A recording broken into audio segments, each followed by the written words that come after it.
여호수아서 10장입니다. 여호수아서 10장 28절에서 43절까지 한 목소리로 읽겠습니다. 여호수아서 10장 28절에서 43절입니다.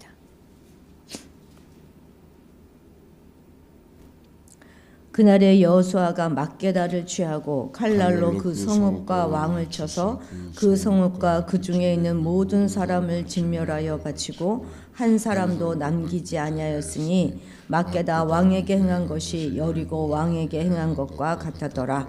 여호수아가 온 이스라엘과 더불어 막게다에서 림나로 나아가서 림나와 싸우매 여호와께서 또 그 성읍과 그 왕을 이스라엘의 손에 붙이신지라. 칼날로 그 성읍과 그 중에 모든 사람을 쳐서 멸하여 한 사람도 남기지 아니하였으니 그 왕에게 행한 것이 여리고 왕에게 행한 것과 같았더라. 여호수아가 또 온 이스라엘과 더불어 림나에서 라기스로 나아가서 대진하고 싸우더니 여호와께서 라기스를 이스라엘의 손에 넘겨주신지라. 이튿날에 그 성읍을 점령하고 칼날로 그것과 그 안에 모든 사람을 쳐서 멸하였으니 림나에 행한 것과 같았더라. 그때에 게셀왕 호람이 라기스를 도우려고 올라오므로 여호수아가 그와 그의 백성을 쳐서 한 사람도 남기지 아니하였더라. 여호수아가 온 이스라엘과 더불어 라기스에서 에글론으로 나아가서 대진하고 싸워 그날에 그 성읍을 취하고 칼날로 그것을 쳐서 그 중에 있는 모든 사람을 당일에 진멸하여 바쳤으니 라기스에 행한 것과 같았더라. 여호수아가 또 온 이스라엘과 더불어 에글론에서 헤브론으로 올라가서 싸워 그 성읍을 점령하고 그것과 그 왕과 그 속한 성읍들과 그 중에 모든 사람을 칼날로 쳐서 하나도 남기지 아니하였으니 그 성읍들과 그 중에 모든 사람을 진멸하여 바친 것이 에글론에 행한 것과 같았더라. 여호수아가 온 이스라엘과 더불어 돌아와서 드빌에 이르러 싸워 그 성읍과 그 왕과 그 속한 성읍들을 점령하고 칼날로 그 성읍을 쳐서 그 안에 모든 사람을 진멸하여 바치고 하나도 남기지 아니하였으니 드빌과 그 왕에게 행한 것이 헤브론에 행한 것과 같았으며 림나와 그 왕에게 행한 것과 같았더라.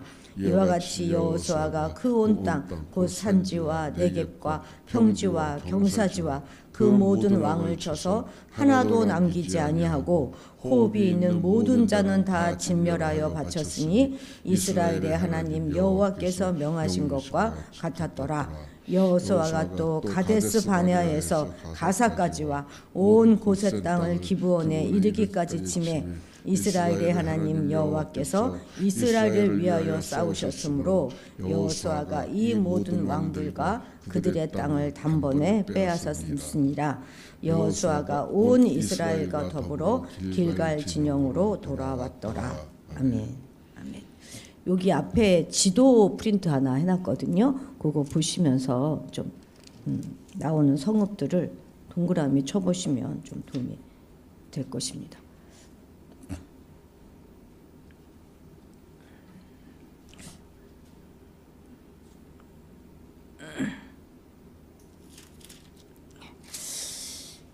거룩한 전쟁 사상을 배경으로 하고 있는 이 여호수아서는요, 구약 성경 가운데서 진멸이란 단어가 가장 많이 나오는 그런 성경입니다. 진멸, 그걸 이제 헤렘이라고 하는데 히브리 말로는 거룩한 전쟁이란 뜻이죠, 그죠? 그래서 전리품과 모든 사람들을 다 하나님께 바치는 것을 진멸, 헤렘 이렇게 말합니다. 바친 대상이 사람이 될 경우에는 반드시 그를 죽여야 하는 것이죠. 이 여호수아서 10장과 11장 요 사이에는 진멸이라는 단어가 동사의 형태로든 명사의 형태로든 모두 10번 정도 나옵니다. 그만큼 진멸을 강조하고 있는 곳이죠. 그래서 여호수아와 이스라엘 백성들이 이 이제 중반 남부와 북부 연합군과 치른 전쟁이 그저 땅을 빼앗기 위한 정복 전쟁이 아니라 하나님의 거룩한 전쟁이었음을 보여주고 있습니다. 여호수아서의 진멸은 특별히 이제 그 신명기에 있는 그 진멸 규정에 따라서 이루어지고 있는데, 우리가 이제 며칠 전에 신명기 20장을 봤거든요. 신명기 20장의 그 전쟁법에 의하면 가나안 땅에서 멀리 떨어진 성읍과는 화친을 해야 돼요. 화친을 도모해야 되지만 가나안 땅에 있는 그 이스라엘 백성들은, 가나안 땅에 있는 성읍들은 모두 다 진멸해야만 했습니다. 오늘 우리가 읽은 이 여호수아 10장은 이스라엘 백성들이 철저하게 이 신명기의 그 진멸 규정을 순종해서 따라가고 있다는 것을 우리에게 보여줍니다. 28절 같이 읽겠습니다. 10장 28절 같이 함께 읽습니다. 그날에 여호수아가 막게다를 취하고 칼날로 그 성읍과 왕들을 쳐서 그 성읍과 그 중에 있는 모든 사람을 진멸하여 바치고 한 사람도 남기지 아니하였으니 막게다 왕에게 행한 것이 여리고 왕에게 행한 것과 같았더라. 아멘. 이제 28절부터 시작해서 오늘 본문 속에는 계속 이제 막게다 성읍에 이어서 남부 지역 동맹군들을 격파한 그런 사건에 대한 보도가 요약적으로 이제 제시되고 있는데요. 보면 그 림나 나오죠. 림나 한번 찾아보시고, 또 라기스, 에글론, 헤브론, 드빌 이렇게 이제 계속 나오는데, 그 전에 예루살렘 또 막게다 이렇게 포함하면 7개 도시이거든요. 그래서 의도적으로 7이라는 숫자를 맞추어서 기록하면서 이스라엘의 완전한 승리를 표현하고 있는 것입니다. 각 성읍을 정복할 때마다 동일한 말이 반복되고 있죠. 이 성읍은 이 성읍과 그 왕에게 행한 것은 그 앞에 어떤 성읍과 같았더라 하는 표현이 반복되어지고 있습니다. 이것은 이스라엘 백성들이 여호수아를 중심으로 해서 그의 지도 아래서 시작한 가나안 남부 지역의 이 정복 전쟁을 수행함에 있어서 처음부터 끝까지 동일한 태도로 임했다 하는 것을 강조하고 있는 것입니다. 한 번의 승리로 만족하지 않고 또 승리했다고 마음이 해이해지지도 않고 앞선 전투를 발판과 또 모델로 삼아서 이어지는 모든 전투에도 승리를 가져오게 되었던 것이죠. 그런데 이것은 그렇게 쉬운 일은 아니었을 것입니다. 여리고 왕에게 행한 것을 그대로 했다 이렇게 말했는데, 그럼 여리고 왕에게 행한 것은 어떤 것입니까? 6장 21절 한번 볼까요? 우리가 6장 21절을 보면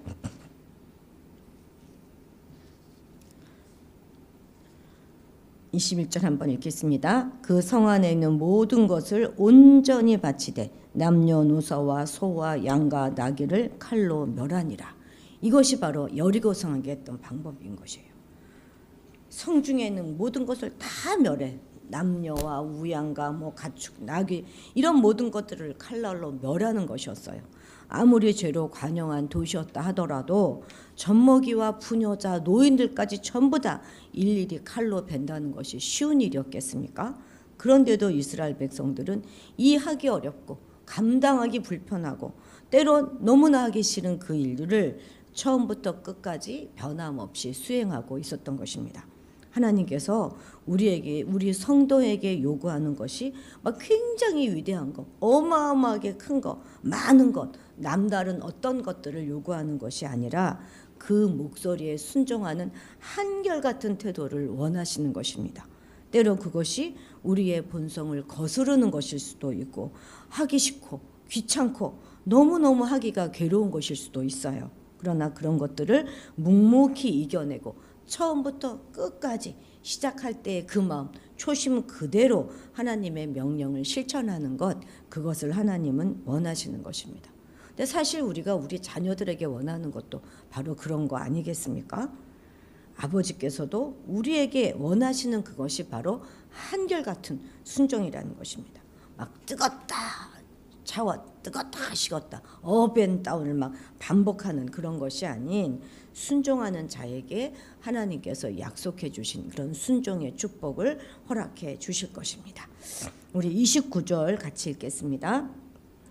여호수아가 온 이스라엘과 더불어 막게다에서 림나로 나아가서 림나와 싸우매, 여호수아가 온 이스라엘과 함께 나갔다. 이 말은 이 림나 전투뿐만이 아니라 31절 라기스에서도, 그죠? 또 34절 에글론 때도, 또 36절 헤브론, 38절 드빌에서도 모두 그 전투에서도 모두 다. 그리고 또한 43절 보면 길갈로 돌아올 때에도 동일하게 나타나는 표현입니다. 그러니까 이것은 계속되는 가나안 전쟁에서 온 이스라엘이 여호수아를 중심으로 똘똘이 뭉쳤다 하는 것을 보여주고 있는 것이죠.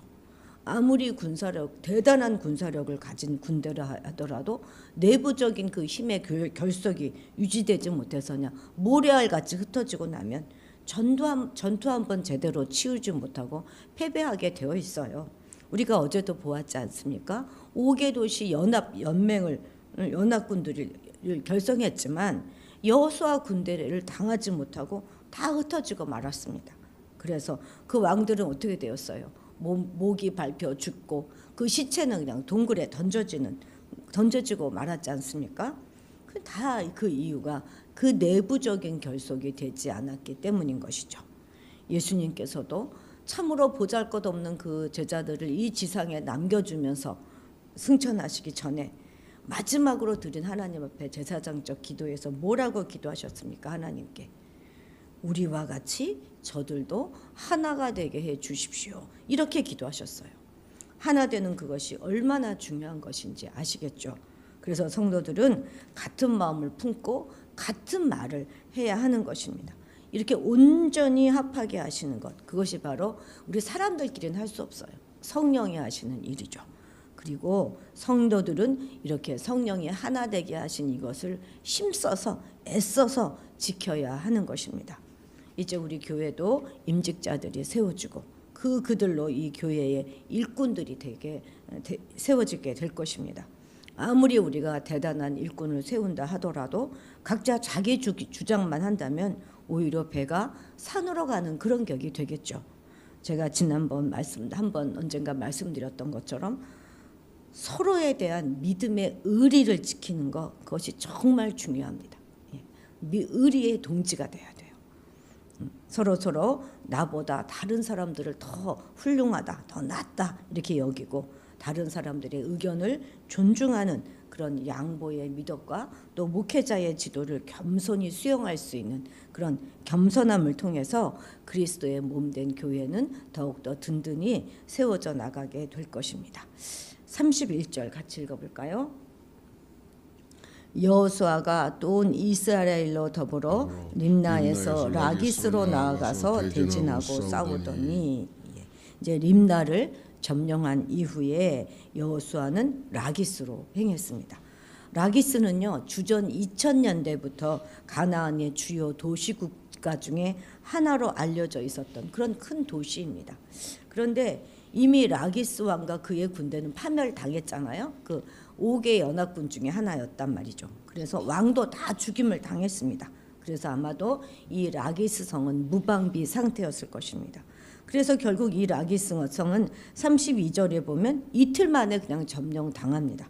근데 그것은 34절에 나오는 에글론도 마찬가지예요. 에글론도, 그렇죠? 에글론도 이 남부 연합군에 합류한 성읍이었거든요. 그래서 35절에 보면 에글론은 그냥 당일에 진멸당하고 맙니다.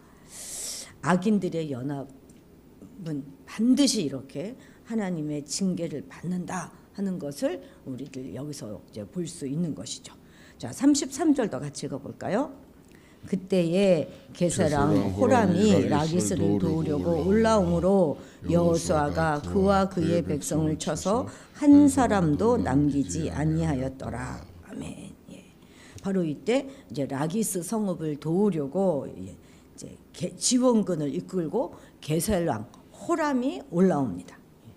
게셀은 라기스에서 지도에서 보시면 알겠지만 북쪽으로 약 30km 위치한 성읍에 있거든요. 성읍이에요. 게다가 이제 게셀 왕의 이름의 뜻이 높임을 받는 자라는 의미인 것을 보면 이 호람이 당시 상당한 위세를 떨쳤던 그런 인물인 것 같습니다. 그리고 라기스까지 지원군을 데리고 온 것을 보아서 이 라기스 성읍과 아주 특별한 관계가 있거나 아니면 이제 왕도 이미 죽어버린 이 라기스를 차지하려고 하는 그런 욕심으로 달려왔다. 뭐 우리가 이렇게 해석할 수도 있겠죠. 어쨌든 라기스를 도우려고 왔던 이 게세랑 호람의 군대는 여호수아에 의해서 패배당하고 진멸당합니다. 그래서 우리가 누구 편에 서는가 하는 것이 정말 중요한 거예요. 우린 누구 편입니까? 오직 우리는 여호와 예수 그리스도의 편에 서야 할 것입니다. 40절도 같이 읽어볼까요? 40절. 이와 같이 여호수아가 그 온 땅 곧 산지와 네겝과 평지와 경사지와 그 모든 왕을 쳐서 하나도 남기지 아니하고 호흡 있는 모든 자는 다 진멸하여 바쳤으니 이스라엘의 하나님 여호와께서 명령하신 것과 같았더라. 이 말은 이전에 모압 평지에서 하나님이 이제 이스라엘의 하나님 여호와께서 명령하신 것, 이 말은 이전에 모압 평지에 모여 있었을 때 이제 요단 동편이죠. 하나님이 이스라엘에게 명령하셨던 거예요. 그게 바로 신명기 7장 2절 말씀인데요. 한번 보여주시겠어요? 신명기 7장 2절 말씀. 같이 한번 읽겠습니다. 시작. 내 하나님 여호와께서 그들을 내게 넘겨 내게 치게 하시리라. 그때 너는 그들을 진멸할 것이라. 그들과 어떤 언약도 하지 말 것이요 그들을 불쌍히 여기죠 말 것이며 너는 그를 진멸할 것이다. 이때 하신 말씀이 성취되었다 하는 것입니다. 그때 이미 이스라엘 백성들은 가나안 거민들이 굉장히 강하고 성읍은 견고하다 하는 걸 알고 있었어요. 인간적인 측면에서 보면 그 당시 이스라엘의 상황에서는 이것이 하나님 말씀이 전혀 이루어질 수 없는 그런 상황이었습니다. 하지만 지금 결과적으로 그 말씀이 그대로 이루어진 거 아닙니까? 이것이 바로 하나님의 위대함이고 하나님의 말씀의 신비함입니다. 하나님께서 한번 말씀하신 것은요 반드시 성취돼요. 그렇기 때문에 성도들은 신기한 이적이나 뭐 눈에 보이는 현상들을 쫓아 다닐 것이 아니라 말씀을 붙잡고 말씀을 믿어야 되는 거예요. 그래서 흔히 기독교는 말씀의 종교다 이렇게 말하지 않습니까? 말씀은 살아있고 운동력이 있습니다. 우리는 이 말씀을 일평생 붙잡고 의지함으로 승리하는 그런 성도의 삶을 살아야 하겠습니다. 자, 우리가 지금까지 살펴본 것처럼 여기까지가 이제 남부 지방을 다 정복한, 이미 이제 중부는 다 정복했고 이제 그 남부 지방을 정복한 이야기입니다. 가나안 핵심 세력인 먼저 5 왕들과 그들의 동맹군을 격파한 여호수아는 거침없이 만나는 주변 성읍들을 다 정복해 나갔어요. 왕과 군사를 잃은 그 성읍들은 그냥 무방비 상태였고 여호수아는 피신하지 않고 남아있는 그 이들을 모조리 다 진멸하였습니다. 여호수아는 거칠 것 없이 가나안 진영을 돌파하면서 만나는 곳마다 다 정복해 들어왔어요. 당일에 진멸하기도 하고 단번에 땅을 차지하였습니다. 이렇게 거침없이 승리해 나갔지만 여러분 어떤 싸움이든 결코 손쉬운 싸움은 없었을 것입니다. 전투 능력만으로 보면요, 이들은 청동기 무기를 가지고 있었는데 철제 무기를 가지고 있는 이 가나안을 어떻게 상대할 수가 있었겠습니까? 42절에서 밝히고 있는 것처럼 그는 여호와께서 이스라엘을 위해 싸우심으로 승리할 수가 있었어요. 동시에 여호와께서 명령하신 그대로 싸웠기 때문에 승리했습니다. 가나안 정복 전쟁은 여호수아의 전쟁이 아니라 여호와의 전쟁입니다. 여호수아의 눈에 거슬리는 그 세력을 정복한 것이 아니라 여호와의 눈에 악한 자들을 진멸하는 거룩한 전쟁이었어요. 이것은 정복 전쟁이면서 동시에 순종의 전쟁이었다 하는 것을 우리는 반드시 기억해야 하겠습니다. 이렇게 여호수아가 거침없이 승리할 수 있었던 것은 있었던 그 승리의 비결은 그 승리의 비결이 그의 몸에 배어 있었기 때문이에요. 주저없는 순종, 남기지 않는 순종, 또 후퇴나 후회 없는 순종이 바로 여호수아의 승리의 비결입니다. 철저하고 반복된 그런 순종 속에서 승리의 경험이 자꾸 누적되어 있기 때문입니다. 우리 역시 누적된 경험이 기억과 우리 몸에 학습이 될 수 있도록 늘 순종의 경험을 쌓아 나가야 하겠습니다.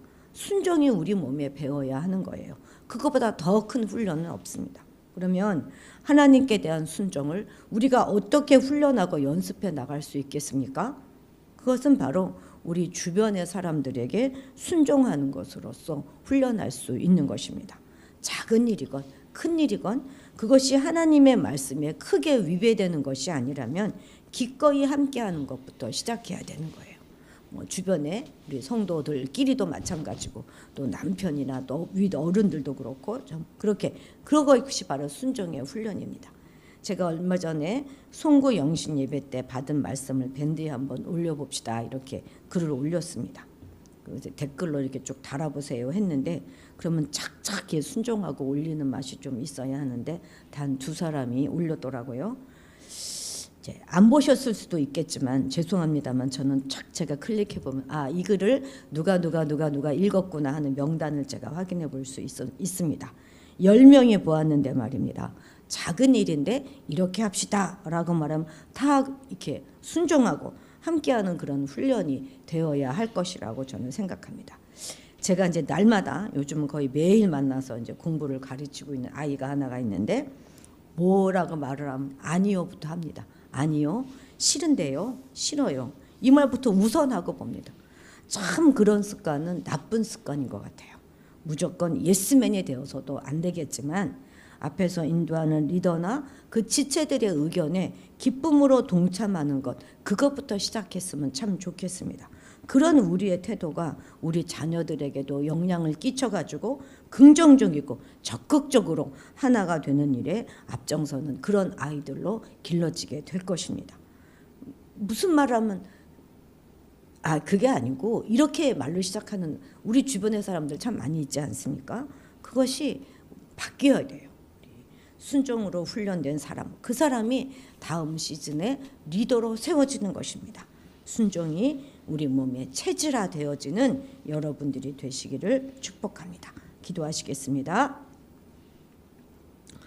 그렇게 어렵고 고단하고 힘든 괴로운 전쟁을 하면서도 끝까지 순종하고 한결같은 그런 순종의 모습을 보여준 믿음의 영웅 여호수아의 모습을 오늘 보게 하시니 참으로 감사드립니다.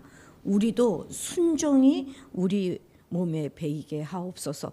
순종이 우리 삶의 방식이 되게 도와주옵소서. 그래서 늘 함께하는 자, 돕는 자, 세우는 자, 그것이 우리의 정체성이 되게 하시고 함께하는 기쁨을 누리며 살아가게 하옵소서. 늘 우리가 말씀에 순종하기에 하나님께서 우리를 위해 싸우시는 복을 누리며 살아가게 하옵소서.